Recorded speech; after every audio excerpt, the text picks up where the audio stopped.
This video is sponsored by SBO Digital Marketing. Join SBO Digital Marketing work from home opportunity, mobile based part-time job, perfect for students and homemakers and job seekers. Skip பண்ணாதீங்க. பெரிய தப்பு. தினம் 300 ரூபாய் சம்பாதிக்க அரிய வாய்ப்பு. Instagram, Facebook பயன்படுத்த தெரிந்தால் போதும். Content post and content publishing மூலமா தினம் 300 ரூபாய் சம்பாதிக்கலாம். இந்த வேலை செய்ய 5 நிமிடம் போதும். Work training support, group communication support, all language customer live chat support, முக்கியமா சொந்தமா ஒரு பிசினஸ் ஸ்டார்ட் பண்ற அளவுக்கு உங்களால கற்றுக்கொள்ளவும் முடியும், சம்பாதிக்கவும் முடியும். இந்த வேலை வாய்ப்பு வழங்குவது 5 வருடத்திற்கு மேல ரன் ஆகிட்டு இருக்க நம்ம தமிழ்நாட்டு company school of business organisation private limited. மேலும் விவரங்களுக்கு டிஸ்கிரிப்ஷன்ல கொடுத்திருக்க நம்பருக்கு வாட்ஸ்அப் பண்ணுங்க. Welcome to Tamil vlog YouTube channel. நம்ம இன்றைக்கி பார்க்கக்கூடிய திருத்தலம் எந்த திருத்தலம் அப்படின்னு பார்த்தீங்கன்னா அருள்மிகு ஸ்ரீ கட்கடேஸ்வரர் திருக்கோவில் பற்றி தான் இந்த வீடியோவில் நம்ம பார்க்க போகிறோம். இந்த திருக்கோவில் எங்கே அமைந்திருக்கிறது என்றால் தமிழ்நாடு மாநிலம் தஞ்சாவூர் மாவட்டத்தில் இருக்கக்கூடிய திருந்து தேவன்குடி அப்படிங்கிற ஊரில் இந்த திருக்கோவில் அமைந்திருக்கின்றது. இந்த திருக்கோவிலினுடைய தல சிறப்பு என்னன்னு பார்த்தீங்கன்னா, இந்த தல இறைவன் சுயம்பு மூர்த்தியாக அருள்பாலிக்கின்றார். பொதுவாக கோயில்களில் ஒரு அம்பாள் மட்டுமே இருப்பாள். ஆனால் இங்கு 2 அம்பிகையர் அடுத்தடுத்த சன்னதிகளில் காட்சி தருகின்றனர். சுவாமியின் திருமேனியில் நண்டு ஐக்கியமான துளையும் இந்திரனால் வெட்டுப்பட்ட காயமும் இருக்கின்றது. சிவனின் தேவார பாடல் பெற்ற 274 சிவாலயங்களில் இது 42வது தேவார தலமாகும். இந்த திருக்கோவிலுடைய பொது தகவல் என்னன்னு பார்த்தீங்கன்னா, இத்தல விநாயகர் கட்கடக விநாயகர் என்ற திருநாமத்துடன் அருள்பாலிக்கின்றார்.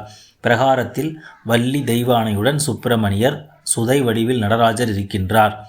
நவகிரக சன்னதி கிடையாது. சிவனை வணங்கிய இந்திரன் தவறை உணர்ந்து திருந்தியதால் இத்தலம் திருந்து தேவன்குடி என்று அழைக்கப்படுகின்றது.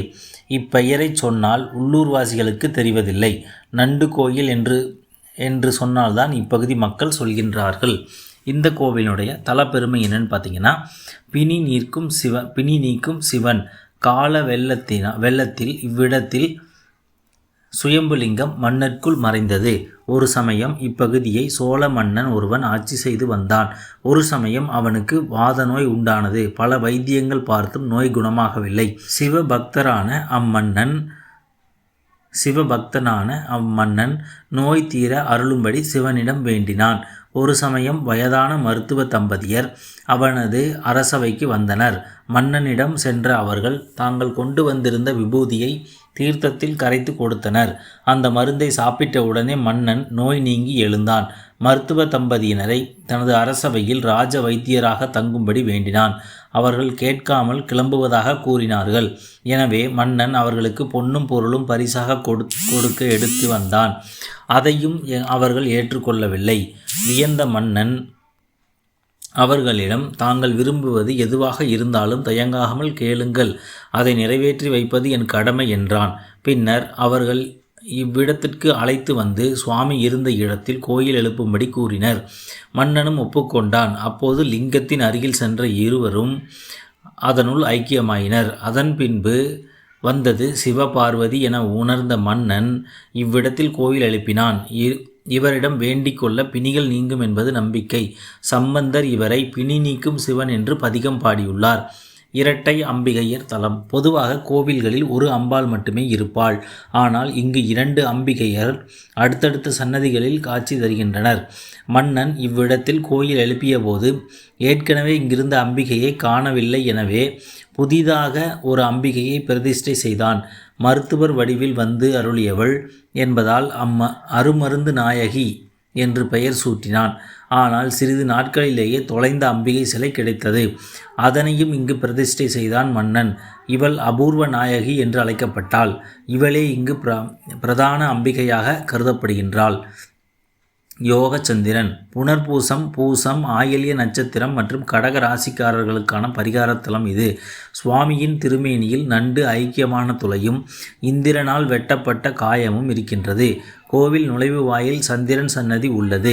இவர் யோக நிலையில் யோக சந்திரனாக காட்சி தருகின்றார். ஜாதகத்தில் சந்திர தசை உள்ளவர்கள் இவருக்கு வெண்ணிற வஸ்திரம் சாத்தி வழிபட்டால் தோஷம் நீங்குவதாக நம்பிக்கை.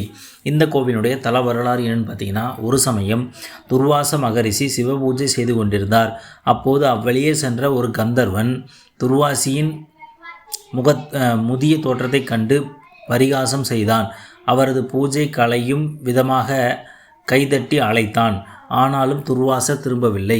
கந்தர்வனோ விடுவதாக இல்லை. நண்டு போல நடந்து காட்டி அவரை மேலும் கேலி செய்தான்.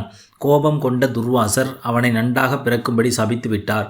வருந்திய கந்தர்வன் மன்னிப்பு வேண்டினான். சிவலிங்க பூஜை செய்து வழிபட்டால் விமோசனம் கிடைக்கும் என்றார்.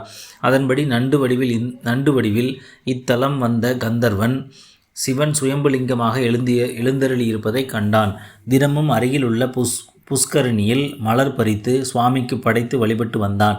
இதனிடையே அசுரர்களை அழிக்கும் சக்தி வேண்டி இந்திரன் தன் குருவின் ஆலோசனைப்படி இங்கு சிவபூஜை செய்ய வந்தான். இங்கிருந்த புஷ்கரணியில் தினமும் 1008 மலர் பறித்து சிவலிங்கத்துக்கு படைத்து பூஜித்து வந்தான்.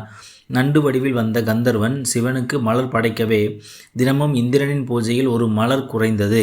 இந்திரனுக்கு காரணம் புரியவில்லை. ஒரு சமயம் நண்டு பூஜை செய்வதை பார்த்துவிட்டான். தான் பூஜை செய்யும் லிங்கத்தை பூஜிக்கும் தகுதி பிறருக்கு கிடையாது என ஆணவம் கொண்ட அவன் நண்டை கொல்ல முயன்றான். நண்டு சிவபூஜைக்காக லிங்கத்தில் பானம் மீது ஏறியது போது வாளால் வெட்ட முயன்றான். அப்போது சிவன் லிங்கத்துக்குள் துளை ஏற்படுத்தி கொடுக்கவே கந்தர்வன் அதற்குள் புகுந்து விமோசனம் பெற்றான். அப்போது இந்திரனின் வாள் லிங்கத்தின் மீது பட்டு காயம் உண்டானது.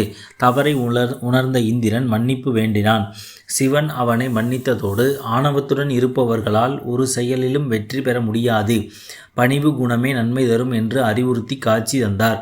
கட்கடகத்திற்கு அதாவது நண்டுக்கு விமோச்சனம் தந்தவர் என்பதால் இவர் கட்கடேஸ்வரர் என்று பெயர் பெற்றார். இந்த கோவிலுடைய திருவிழாக்கள் என்னென்னு பார்த்தீங்கன்னா, சிவராத்திரி, திருக்கார்த்திகை. அடுத்து பார்த்திங்கன்னா இந்த கோவில் திறந்திருக்கும் நேரம் காலை 9 மணி முதல் 1:30 மணி வரை, மாலை 4 மணி முதல் இரவு 7 மணி வரை இந்த கோவில் திறந்திருக்கும். இந்த திருக்கோவிலில் நீங்கள் என்ன பிரார்த்தனை வைத்துக் கொள்ளலாம் என்று பார்த்தால், கிரக தோஷங்கள் நிவர்த்தியாக கட்கடேஸ்வரருக்கு நல்லெண்ணெய் அபிஷேகம் செய்து வேண்டிக் கொள்கிறார்கள். இந்த எண்ணெய் உட்கொண்டால் நோய் நீங்குவதாகவும் நம்பிக்கை இருக்கின்றது. நேர்த்திக்கடன் என்ன செலுத்தலான்னு பார்த்தீங்கன்னா, சுவாமி அம்பாளை வேண்டி பிரார்த்தனை நிறைவேற்றியவர்கள் வஸ்திரம் சாஸ்தி விசேஷ பூஜை செய்து வேண்டிக் கொள்கிறார்கள். இந்த கோவிலுடைய சிறப்பம்சம் என்னென்னு பார்த்தீங்கன்னா, அதிசயத்தின் அடிப்படையில் இத்தல இறைவன் சுயம்பு மூர்த்தியாக அருள்பாலிக்கின்றார். பொதுவாக கோவில்களில் ஒரு அம்பாள் மட்டுமே இருப்பாள். ஆனால் இங்கு 2 அம்பிகையர் அடுத்தடுத்த சன்னதிகள் காட்சி தருகின்றனர். சுவாமியின் திருமேனியில் நண்டு ஐக்கியமான துளையும் இந்திரனால் வெட்டப்பட்ட காயமும் இருக்கின்றது. அனைவரும் அருள்மிகு ஸ்ரீ கட்கடேஸ்வரர் திருக்கோவில் சென்று அவரை வழிபட்டு அவருடைய அருளை பெற்று வாழ்வாங்கு வாழ வாழ்த்துகிறேன். மீண்டும் இன்னொரு நல்ல திருத்தலத்தில் சந்திக்கும் வரை நன்றி, வணக்கம்.